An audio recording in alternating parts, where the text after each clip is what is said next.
নমস্কার। জয় দেবাদিদেব মহাদেবের জয়। ভাগ্যফল জ্যোতিষে তোমাদের সব্বাইকে বৃষরাশির গুরুত্বপূর্ণ অনুষ্ঠানে স্বাগত। বন্ধুরা, সাবধান, সতর্ক থাকুন। শোনো বন্ধু, আমি গ্যারেন্টি দিচ্ছি, আজ রাত 11টায় তোমার জীবনে 3টে বড়ই ভয়ানক ঘটনা ঘটতে চলেছে। শুনে পৃথিবী আর আকাশ মিলায় যাবে। তোমার শরীর থেকে ঘাম ঝরতে শুরু করবে, কারণ ঘটনা সত্যি এত বড়। বন্ধু, তোমার ভাগ্য তোমাকে বারবার কাঁদিয়েছে। তোমার সাহস আছে ঠিকই, কিন্তু তোমার জীবন তোমার সাথে অনেকবার খেলা করেছে। তোমার সামনে জীবনে বড় কিছু করার অনেক সুযোগ এসেছে, কিন্তু কখনো পরিবারের কারণে, কখনো পরিস্থিতির কারণে, কখনো নিজের অবহেলা, শুধু খারাপ ভাগ্য নয়, আর প্রতিটা সুযোগ তোমার হাতছাড়া হয়ে যাচ্ছে। তোমার নিজেরাই তোমার খারাপ অবস্থায় তোমাকে ছেড়ে চলে গেছে। এমনকি তোমার কাছে যেসব ছোটখাট জিনিস বেঁচে ছিল, সেগুলোও তোমার নিজেরা ছিনিয়ে নিয়েছে। বন্ধুরা, এখন ব্রহ্মাণ্ডের সব নবরাত্রি তোমার উন্নতির পথ খুলে দিয়েছে। এখন ব্রহ্মা, বিষ্ণু, মহেশ, সবাই, সব দেবদেবী, তোমার পূর্বপুরুষেরা তোমার পাশে আছেন। আর তোমার যা কিছু পাওয়ার দরকার, তা তুমি কখনো স্বপ্নেও ভাবনি। বন্ধুদের, তোমার জীবনের দুঃখ দেখে আমার চোখেও পানি চলে এসেছে। একটা দুঃখ চলে গেছে, একটা সমস্যা কাটিয়ে উঠলে আরেকটা সমস্যা এসে দাঁড়ায়। একটা ঝামেলা থেকে বেরিয়ে আসো, পরেরই পায়ে বড় একটা ঝামেলা তোমার অপেক্ষা করছে। তুমি নিজেও বলো, আহারে ভগবান, এমন জীবন কেন দিয়েছ? আমি কি পাপ করেছি? কি পাপের শাস্তি দিচ্ছ তুমি আমাকে? কিন্তু বন্ধু, আর হয় না। আজ এই জীবনের সব ঝামেলা ভুলে যাও, আর শুধু আমার সঙ্গে 20 মিনিট থাকো। এই ভিডিও দেখার পর থেকে তোমার জীবনে যত দুঃখ কষ্ট সব চলে যাবে, এটা আমার গ্যারেন্টি বন্ধু। কারণ এখন যা রাহু আছে আর শনি তোমার কুণ্ডলিতে উন্নতির জায়গায় বসে আছে, মানে এখন তোমাকে সেই জিনিসটা পাওয়ার পালা, যার জন্য তুমি বছরগুলো ধরে অপেক্ষা করছিলে। এখন যতই চোখের জল ফেলেছ, যতই কষ্ট সহ্য করেছ, সেটা ধন সম্পদ নিয়ে হোক বা সম্পর্ক না থাকার কারণে, কিংবা বাড়ির ঝগড়া ঝামেলার জন্য হোক, প্রতিটি অশ্রুর বদলা নেবে তুমি। তোমার জীবনে এত সুখ আসবে যে তুমি নিজেই বলবে, হে ভগবান, তোমার বাড়িতে দেরি হলেও অন্ধকার নেই। ব্যবসা হোক বা চাকরি, সব জায়গায় এখন তোমারই রাজত্ব চলবে। কারণ বন্ধু, রাহু আর শনি যখন মানুষের জীবনে একসাথে আসে, যখন জীবন আমাদের প্রতি মায়াবী হয়ে ওঠে, তখন মানুষ প্রতিটি দিক থেকে সুখ পেতে শুরু করে। কিন্তু যদি রাহু আর শনি খারাপ অবস্থায় থাকে, তখন বন্ধুবান্ধব সবাই কি করলেই শেষমেশ ধ্বংস হয়ে যায়। যেমনটা আগে তোমার সঙ্গে ঘটছিল। তখন তুমি পরিশ্রম করছো, ঘাম ঝরাচ্ছ, কিন্তু বারবার শুধু হতাশাই পেতে থাকলে। অনেক সময় এমনও হয়েছিল যে তুমি নিজের জীবনটাই শেষ করতে চেয়েছিলে। জানি বন্ধু, তোমরা যখন নিজেদের উন্নতি দেখেই নিজের জীবন ছোট মনে করো, ভগবানকে অভিযোগ করো, হে ভগবান, আমার সময় কখন আসবে? আচ্ছা, তো এখন তোমার সময় এসে গেছে। শুধু একটা জিনিস মাথায় রাখবে, আগে যেসব ভুল করেছিলে সেগুলো আর করবে না। কারণ আগে তুমি এমন কিছু ভুল করেছ, যার কারণে তোমার রাহু আর শনি প্রতিবার তোমাকে জীবনে সুখ দেয়, কিন্তু তোমার নিজের ভুলের জন্য প্রতিবার তোমার রাহু শনি খারাপ হয়ে যায়। কিন্তু এখন আর এমন ভুল হবে না। সব কিছু বলবো, কি হবে, কি সুখ পাবে, কি সাবধানতা নিতে হবে। কিন্তু তার আগে বন্ধুদের, আমার কথা মন দিয়ে শোনো। তোমার জীবনে এখন পর্যন্ত যত কষ্ট সহ্য করেছ, সেগুলো এখন ভুলে যাও। আর আজকের ভিডিওতে দয়া করে ভিডিওটা লাইক করে দিন। ভিডিওটা অবশ্যই লাইক করবেন, আপনার জন্য খুবই গুরুত্বপূর্ণ একটা ভিডিও তৈরি করেছি, তাই ভিডিওটা লাইক করে দিতে ভুলবেন না। এবং কমেন্ট বক্সে সত্যি মন থেকে সত্য শ্রদ্ধায় জয় শনিদেব লিখবেন। যারা কমেন্ট বক্সে জয় শনিদেব লিখবেন, শনিদেবের কৃপা তাদের ওপর অবিরত থাকবে। দেখুন বন্ধু, আমি জানি আপনি প্রতিদিন সকালে উঠে জীবনের রামায়ণ শুরু করেন। সকালে ওঠা, স্নান ধৌত করা, নিজের কাজ করা, টাকা জোগাড় করা, যাদের থেকে ঋণ নিয়েছেন তাদের হিসেব চুকানো, পরিশ্রম করা, 2 বেলার রুটির সংসার চালানোর জন্য টাকা জোগাড় করা, পরিবারের খরচ চালানো, এসব তো চালিয়েই যাচ্ছেন। এখানে ওখানে নতুন কাজ খুঁজতে ঘুরে বেড়ানো। তুমি প্রতিদিন নতুন একটা আশা নিয়ে ওঠো, কিন্তু সন্ধ্যা হয়ে রাত হলে তুমি আবার সেই জায়গায় ফিরে এসে দাঁড়াও যেখানে তুমি প্রতিদিন সন্ধ্যায় থাকো। প্রতিদিন একটা হতাশা থাকে। কিন্তু বন্ধুরা, এখন আর এমন হবে না। এখন আমি তোমার জীবনে এমন একটা পরিবর্তন আনব, যেটা তোমার প্রতিটা নতুন দিনকে নতুন একটা শুরু বানাবে। তোমার প্রতিটা নতুন দিন তোমাকে উন্নতি, সফলতার দিকে নিয়ে যাবে। তোমার প্রতিটা দিন তোমার জীবনে নতুন আনন্দ নিয়ে আসবে। তাহলে কেমন করে? কারণ রাহু আর শনি যখন দেয়, তখন তারা আলাদা আলাদা দিক থেকে দেয়, ভিন্ন ভিন্ন সুখ দেয়। আর বন্ধু, এখন যা তোমার জীবনে আসতে চলেছে সেটা তুমি কখনো ভাবতেও পারোনি। কিন্তু কিছু ভুল আছে যেগুলো তোমাকে করতে হবে না। আমি তোমাকে বলি, তোমাকে বাড়িতে নিয়ম করে রাখতে হবে। যেমন পুজো ঘরের পরিষ্কার কাজ প্রতিটি শনিবার অবশ্যই করতে হবে। কিছুই হোক না কেন, প্রতিটি শনিবার পুজো ঘর পরিষ্কার করতে হবে। পুজো ঘর পরিষ্কারের পর গঙ্গা জলের ছিটা দিতে হবে। মন্দিরে প্রতিদিন দীপক পরিষ্কার করে জ্বালাতে হবে। ভুলেও একাদশী এবং বৃহস্পতিবার পরিষ্কার করা যাবে না। আর যখনই মন্দিরে পরিষ্কার করবে, ছবি ভুলেও মাটিতে রাখবে না। কোনো পরিষ্কার জায়গায় বা পরিষ্কার কাপড়ের ওপর রাখতে হবে। পূজা শেষে মন্দিরের পর্দা অবশ্যই লাগাতে হবে। হ্যাঁ বন্ধু, দিনের বেলা পর্দা লাগাতে ভুলবে না। রাতে তো অবশ্যই লাগাতে হবে। আর প্রতিদিন পুজো ঘরে একটা কাপড় জ্বালাও। এতে তোমার ঘরের যেসব বাস্তুদোষ, পিতৃদোষ, নেতিবাচকতা থাকবে সব দূর হয়ে যাবে। তো এই নিয়মটা তোমাকে প্রতিদিন মেনে চলতে হবে। এখন ভালো করে শোনো, তুমি প্রচুর পরিশ্রম করছো। অনেক বছর ধরে দিনরাত এক করে কাজ করছো বন্ধু, কিন্তু তোমার হাত এখনও খালি। এত পরিশ্রম করেও তবুও আপনার হাত খালি। খালি বন্ধুরা, তোমাদের পরিশ্রমের ফল কেউ আর নিচ্ছে। বন্ধুরা, তোমাদের পরিশ্রমের ফল কেউ আর খাচ্ছে। এটা কেন হচ্ছে বন্ধুরা, তুমি জানো? এটা হচ্ছে শুধুমাত্র তোমাদের কিছু ভুলের কারণে। তোমাদের ভুলগুলো কি আমি তোমাদের একটু বলি। তোমাদের সবচেয়ে বড় একটা ভুল হলো তোমাদের সরলতা। হ্যাঁ বন্ধুরা, তোমাদের কুণ্ডলিটা যখন দেখা হলো, তখন সবচেয়ে বড় জিনিস যেটা দেখা গেল সেটা হলো তোমাদের সরলতা। দেখো বন্ধুরা, তুমি মোটেও চতুর বা চালাক নও। তুমি সবাইয়ের কথায় খুব সহজে বিশ্বাস করে ফেলো। যদি কেউ আপনার সামনে মা গ্রামের চোখের জল ফেলতে থাকে, আপনি ভাববেন সেটা আসল চোখের জল। কেউ যদি আপনাকে তার মিথ্যে গল্প বলে, আপনি সেই গল্পগুলো বিশ্বাস করে ফেলেন। বন্ধু, সবাই মিষ্টি মধুর কথায় আপনি আটকে পড়েন। আপনি এতই সরল যে নিজের থালার রুটি বন্ধুদের দান করে দেন। নিজের উপার্জিত নিজের পরিশ্রমের টাকাও আপনি সহজেই উৎসর্গ করে দেন। এত সহজ সরল হয়ে পড়বেন না বন্ধু। আপনার নিজেরাই আপনাকে বেছে বেছে খাচ্ছে। হ্যাঁ, এমনকি আপনার পরিবারের সদস্যরাও আপনাকে খাচ্ছে। বন্ধু আপনার মেহনত খাচ্ছে, তোমাদের অধিকার খাচ্ছে। বন্ধুদের যদি দেরি হয়ে যায় তাহলে বন্ধুদের তোমরা কোথাও বাঁচবে না। এই কারণেই এই কলিযুগ চলছে। বন্ধুদের এখানে ভাই ভাইয়ের কোনো সম্পর্ক নেই, ছেলেমেয়েরও নেই, নিজের মা বাবারও নয় বন্ধুদের। তাই অন্যদের কথা তো বাঁচে থাক। তাই দয়া করে তোমাদের কাছে অনুরোধ রইল, ভোলাটি বন ত্যাগ করো। কারণ তোমার কুণ্ডলিতে ঠিক লেখা আছে যে তোমাকে প্রতিটি পদক্ষেপে ঠকানো হচ্ছে। বন্ধুদের আগে তো অনেক ঠকেইছ, আর সামনে আরও বড় বড় ঠকনা তোমার অপেক্ষায়। বন্ধুদের সবচেয়ে বড় ঠকনা বন্ধুরা এখনও তোমরা বুঝতে পারোনি। সামনের সময় তোমরা সবচেয়ে বড় ধোঁকা পাবে, আর সেটা তোমাদের নিজের সরলতার কারণে হবে। তাই বন্ধুরা, লোকেদের উপর বিশ্বাস করা বন্ধ করে দাও। দেখো, এখানে যা যেমন লাগে তেমন নয়। মানুষরা নিজেদের মুখেও কতগুলো মুখোশ ঠেকা থাকে। কেউ তোমাকে আসল মুখ দেখায় না। আসলেই কে কেমন তুমি জানো না। এই দুনিয়া অনেক নিষ্ঠুর। এই জগৎ সবাই নিজের স্বার্থ দেখে। বিনা স্বার্থে কেউ তোমার সাথে ভালো কথা বলবে না। এমনকি আপনার নিজেরও আপনাকে বিনা লাভে বন্ধুদের তো খাবার কথাও জিজ্ঞাসা করবে না। তাই আপনি ভাবতেই পারেন এই দুনিয়া কতটা স্বার্থপর। আর আপনার কুণ্ডলিতে লেখা আছে যে আজ থেকে কয়েক মাস বা বছর পর আপনার কেউ নিজেরাই আপনাকে সবচেয়ে বড় ধোঁকা দেবে। তাই এখন থেকেই আমি আপনাকে জানিয়ে দিই যে আপনাকে সবচেয়ে বেশি সতর্ক থাকতে হবে। যদি সতর্ক না থাকেন তাহলে বন্ধুদের কাছ থেকে বড় ধোঁকা পেতে পারেন। আর এই ধোঁকাটা এমন ধরনের হতে পারে, আপনাকে আপনার সম্পত্তি থেকে উচ্ছেদ করা হতে পারে। আপনার সম্পত্তিকেও অন্য কেউ দখল করে নিতে পারে। বন্ধুরা, ব্যবসায় বড় ধরনের ঠকানো হতে পারে তোমার সাথে। ব্যবসায় কেউ ঠকাতে পারে, কেউ চতুরায় তোমার সম্পত্তি দখল করতে পারে, বা তোমার বন্ধুদের কেউ মূল্যবান জিনিস চুরি করতে পারে। চাকরি হোক বা ব্যবসা, বাড়ি পরিবারে হোক। বন্ধুরা, তোমাদের নিজের জিনিসের খুব খেয়াল রাখতে হবে। কাউকে সহজে বিশ্বাস করতে হবে না। এটা তোমাদের অনেক বেশি খেয়াল রাখতে হবে, কারণ এখানে RS5 নিয়েও লড়াই ঝগড়া হয়ে যায়। তোমরা অনেক লাখ কোটি টাকা বিশ্বাস করে ফেলো, কিন্তু এবার আর সেটা করো না। যে কোনো সম্পর্ক যতই বিশেষ হোক না কেন, দেখুন, একটু চালাক হয়ে উঠুন। নিজের সিদ্ধান্ত নিজেই নিন। নিজের জিনিসপত্রের যত্ন নিজেই করুন। কাউকে আপনার সিদ্ধান্ত নেওয়ার সুযোগ দিন না। বন্ধুরা, প্রতারণার শিকার হওয়ার সম্ভাবনা থাকে, তাই একটু সতর্ক থাকুন। বিশ্বাস করা বন্ধ করে দিন। বন্ধুরা, অপরিচিতদের উপরও বিশ্বাস করবেন না। আমি জানি বন্ধুরা, যখন কেউ দরিদ্রকে দেখেন তখন আপনার ভেতরের হৃদয় নরম হয়ে যায়। আপনার মধ্যে মমতা জাগৃত হয়।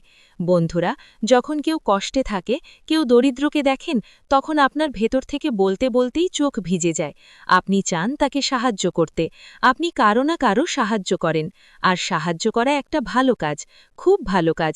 বন্ধুদের দরিদ্রের সাহায্য করো, কোনো প্রাণীর সাহায্য করো, অসহায়ের সাহায্য করো, সাহায্য করো। তবে কখনো কখনো কেউ তোমার এই মমতা, তোমার কোনো করুণা নিয়ে ভুলই সুবিধে নিতে পারে। তাই কতটা সাহায্য করবে সেটা তোমার উপর নির্ভর করে। বন্ধুরা, চোখ বেঁধে কখনো সাহায্য করো না, না হলে প্রতারণা তো হবেই। এখন চলো এগুলো ছেড়ে তোমার মৃত্যু নিয়ে কথা বলি। হ্যাঁ, ঠিক শুনেছ বন্ধুরা, এটা সবচেয়ে বড় প্রশ্ন। অনেকেই জিজ্ঞেস করেছে, গুরুজি মৃত্যুর ব্যাপারে বলুন, আমি তো অনেক দিন বাঁচতে চাই। তো দেখো, একটা কালো সত্য তোমাদের বলবো। পুরো জীবন ধরে বন্ধু তুমি যে কোনো না কোনো জিনিসের জন্য তাড়াহুড়ো করছো। টাকার জন্য তাড়ানো, টাকা পেলে জীবনে শান্তির জন্য তাড়ানো, কখনো বিয়ের জন্য তাড়ানো, কখনো টাকা আয় করার জন্য তাড়ানো, কখনো ভালো স্বাস্থ্যের জন্য তাড়ানো। জীবনে তুমি প্রতিটা জিনিসের জন্য সদাই কিছু না কিছু পাওয়ার জন্য তাড়না থাকে। বন্ধু, তোমাদের একটা জিনিস মিলে যায়, ঈশ্বর বন্ধু দয়া করে তোমাদের একটা জিনিস দেয়, তারপর সেই জিনিস তোমাদের জন্য সাধারণ হয়ে যায়। তারপর তোমার মন চলে যায় অন্য জিনিসের দিকে। অন্য জিনিস পেলে আবার তৃতীয় জিনিসে মন যায়। তুমি কখনোই সন্তুষ্ট হতে পারো না বন্ধু। মানুষের এটাই প্রকৃতি। যতই দাও, মানুষ কখনোই সন্তুষ্ট হয় না। আগে তুমি 1000 টাকা রোজগার করো, তারপর লাখ টাকা কামাতে শুরু করো। আগে কিছুই ছিল না তোমার, এখন লাখ টাকা আছে, তবুও তুমি সন্তুষ্ট। তোমার সন্তুষ্টি মিলছেই না বন্ধু। আর তোমার জীবনের কালো সত্য হল, আপনার মৃত্যু কখন হবে। আমি আপনাদের বলতে চাই বন্ধুদের, যে আপনার মৃত্যুও একই জটিলতার সঙ্গে ঘটবে। হ্যাঁ বন্ধুদের, মৃত্যু হবে ঠিক তখনই যখন আপনার বয়স পূর্ণ হবে। অর্থাৎ ঈশ্বর যত সময় দিয়েছেন ঠিক ততটাই আপনি বাঁচবেন, কিন্তু আগাম মৃত্যু হবে না আপনার। তাই চিন্তা করবেন না। আগাম মৃত্যু শুধুমাত্র আপনার পাপের কারণে হতে পারে। তাই পাপ করবেন না বন্ধুদের, কোনো ভুল কাজ করবেন না। কিছু মানুষ থাকে যারা পৃথিবীতে পাপ করছে, সেই পাপের কারণে তাদের অকাল মৃত্যু হয়ে যায়। মানে সময়ের আগেই, তরুণ বয়সেই তাদের মৃত্যু হয়ে যায়। যেমন কোনো দুর্ঘটনা হয়ে গেল। কিন্তু এসব কিছু আপনার সঙ্গে নেই। তাই ধর্মে মনোযোগ দিন। কিন্তু বন্ধুদের বলতে চাই, আপনাদের শান্তি দরকার। আপনাদের বন্ধু দরকার যে বলবে, হ্যাঁ সবকিছু এখন আমার আছে, যতটা পেয়েছি ঈশ্বরের দয়ায় ততটাই ভালো, কিন্তু এখন শান্তিতে থাকুন, কারণ ডাক কখনই আসতে পারে। তাই বন্ধুদের বলছি, ঈশ্বরের জন্য জীবন শান্তিতে কাটান। যতদিনই বাঁচুন, আপনার জীবন হতে পারে 20 বছরের, হতে পারে 50 বছরের। আর বন্ধু, কে জানে কতদিন বাঁচতে হবে। কিন্তু শান্তিতে বাঁচো, কারণ তোমাদের বন্ধুর কুণ্ডলিতে লেখা আছে যে তোমরা সব সময় টেনশন নাও। কোনো না কোনো কারণে তুমি টেনশন নাও। বন্ধু, সত্য বলছি আমি। যদি সত্য হয় তো নিচে কমেন্ট করে জানিও। বন্ধু, তোমাদের খেয়াল রাখতে হবে টেনশন আর স্ট্রেস থেকে যতটা সম্ভব দূরে থাকতে। কখনো নিজের প্রিয়জনদের টেনশন নাও, নিজের পরিবারের চিন্তা করো, নিজের ভবিষ্যতের চিন্তা করো। বন্ধু, সবাই চিন্তা নিয়ে থাকতে হয়। আর কখনো কখনো তো অকারণের চিন্তাও যা জীবনেই আসলে নেই, সে বারবার ভাবতে ভাবতে নিজেই টেনশনে পড়ে যায়, যে হঠাৎ আমার সাথে এমন কিছু হয়ে যাবে, বা আমার সাথে ওরকম কিছু ঘটবে। এমন ভাবনা ও চিন্তাও হয়, অথচ বাস্তবে এমন কিছু হয় না। তাই স্ট্রেস নেওয়ার চেয়ে ভক্তি করাই ভালো। ভজন গাও, ধ্যান করো, তোমার নিশ্চয়ই শান্তি পাবে। এখন পরের বিষয়ের দিকে আসি বন্ধুদের। দুর্ঘটনা। হ্যাঁ বন্ধুরা, আসন্ন সময় দুর্ঘটনা লেখা আছে তোমার ভাগ্যে। তোমার কুণ্ডলিতে বা রাশিতে দুর্ঘটনা লেখা আছে। এজন্য তোমাদের একটা উপায় বলছি, সামনে আসতে চলা দুর্ঘটনা থেকে বাঁচার জন্য। সহজেই বাঁচে যাব। উপায় কি? একদম মনোযোগ দিয়ে শুনবেন। দুর্ঘটনাও বন্ধুরা ছোট ঘটনা, বড় বড় দুর্ঘটনা। বন্ধুরা, কখনো কখনো অ্যাক্সিডেন্টে মানুষ লংড়া হয়ে যায়, মানুষের পা ভেঙে যায়, হাত ভেঙে যায়, এমনকি প্রতিবন্ধী হয়ে যায়। কারো কারো মস্তিষ্কে আঘাত লাগে, মেন্টালভাবে পাগল হয়ে যায়। তাই এমনটা আপনার সাথে কেন যেন না হয়, কারো যেন না হয়। বন্ধুরা, কারেন্ট লাগার কারণেও দুর্ঘটনা ঘটে, কেউ পড়ে যায়। বন্ধুরা দেখুন, দুর্ঘটনা যেভাবেই হোক পারে। মানুষ বসে আছে, আর হঠাৎ তার উপর থেকে ছাদ পড়ে যেতে পারে, পাখা পড়ে যেতে পারে। তো বন্ধুরা, সব দুর্ঘটনার মধ্যে পড়ে। তাই দেখুন, দুর্ঘটনা যে কোনোভাবে ঘটতে পারে। আমরা যতই সাবধানে থাকি না কেন, কিছু না কিছু তো ঘটতেই পারে। কেউ গাছের ছায়ায় আরাম নিচ্ছে, আর কে জানে ওপর থেকে গাছের একটা ডাল ভেঙে তার মাথার ওপর পড়ে যেতে পারে বা হাতের ওপর পড়ে যেতে পারে আর সক্ষম হয়ে যেতে পারে। তো বন্ধুরা, দুর্ঘটনা যে কোনোভাবে ঘটতে পারে। তাহলে আপনি দুর্ঘটনা থেকে বাঁচবেন কি করে? দেখুন, আপনি সতর্ক থাকবেন, কিন্তু বাঁচবেন কি করে? আপনার কুণ্ডলিতেও শুধু একটা না, 4-5টা দুর্ঘটনা লেখা আছে। বন্ধুরা, এই দুর্ঘটনাগুলো বড়ও হতে পারে, ছোটও হতে পারে। এটা আপনার কর্মের উপর নির্ভর করবে। কিন্তু যদি আপনি কিছু উপায় অনুসরণ করেন, তাহলে সহজেই এসব দুর্ঘটনা থেকে বাঁচা সম্ভব।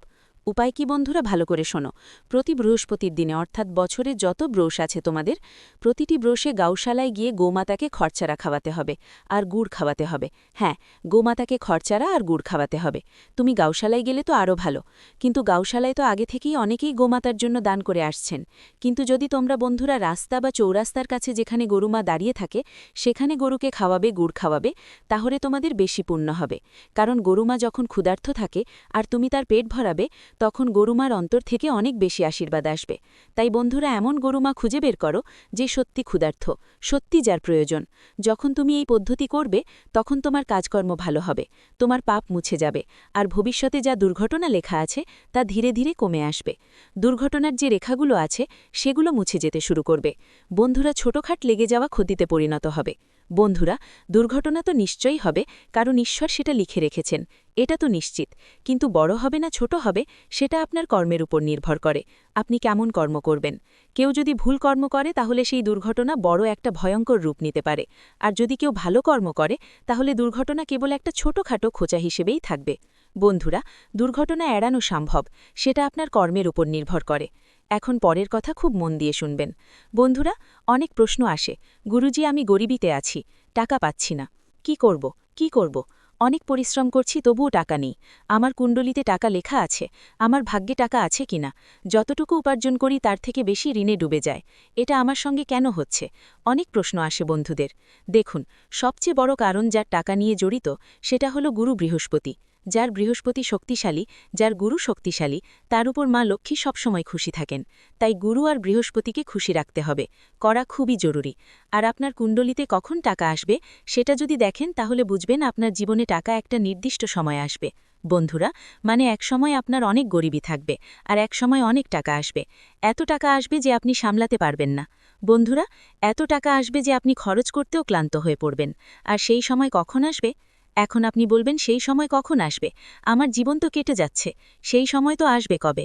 দেখুন, সেই সময় নিজে নিজে আসবে না, সেই সময় আপনাকে আনতেই হবে। সময় কিভাবে আসবে? খুব মন দিয়ে শুনুন। বন্ধুরা, টাকা তো আপনার জীবনে অনেক টাকা আছে। তোমরা হয়তো অনেক টাকা দেখেছ, তোমার জীবনে অনেক টাকা এসেছে। কিন্তু দরকার নেই যে টাকা আসছে তা তোমার কাছে টিকে থাকবে। কারণ টাকা আসছে, ঈশ্বর তো দিচ্ছেন, কিন্তু সেটা আজ টিকে থাকবে কিনা সেটা তোমার নিজের কর্মের উপর নির্ভর করে। তোমার নিজের গৃহস্থালী, তোমার দৈনন্দিন কাজের উপর ভিত্তি করেই সবকিছু লেখা থাকে। টাকা আসবেই, কিন্তু সেটা টিকে থাকবে কিনা বা তোমার জীবনে লক্ষ্মী কতদিন থাকবে সেটা পুরোপুরি তোমার উপর নির্ভর করে। তো লক্ষ্মীকে ধরে রাখা আপনার হাতে। বন্ধুরা, টাকা দেবেন তো দেবেনই, কিন্তু টাকা থাকবে কি থাকবে না সেটা আপনার উপর নির্ভর করে। তাহলে ভুলটা কোথায় হচ্ছে ভালো করে শুনুন। যার জন্য টাকা আপনার কাছে টিকতে পারছে না, দেখুন, সবচেয়ে বড় কারণ হয় আপনার কুলদেবী দেবতা আর বাড়ির পূর্বপুরুষদের প্রতি মনোযোগ না দেওয়া। যার উপর তার পূর্বপুরুষদের আশীর্বাদ থাকে, কুলদেবী দেবতার কৃপা থাকে, সে সবসময় উন্নতি করে, তার বাড়িতে ধনসম্পদ প্রচুর টিকে থাকে।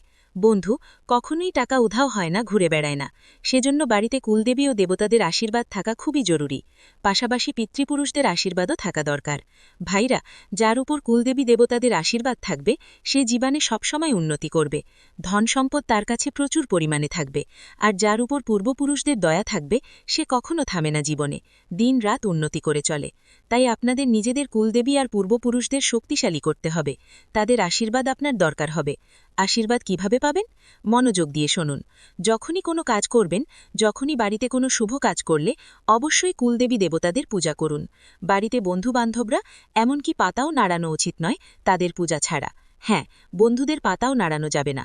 নিজের কুলদেবী দেবতাদের পূজা না করে কোনো ভালো কাজ করবেন না, এই কথা মাথায় রাখবেন। সবচেয়ে আগে কুলদেবী দেবতাদের পূজা করুন।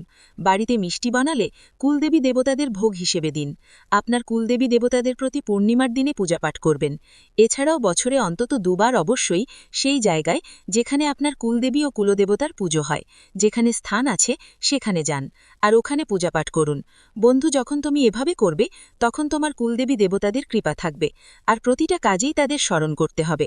যখনই বাড়ি থেকে বেরো, নিজের বাড়ির দেবতাদের নাম নিয়ে যাও, তোমার পূর্বপুরুষদের কৃপাও থাকুক। ভিডিওটি এখানেই শেষ করছি।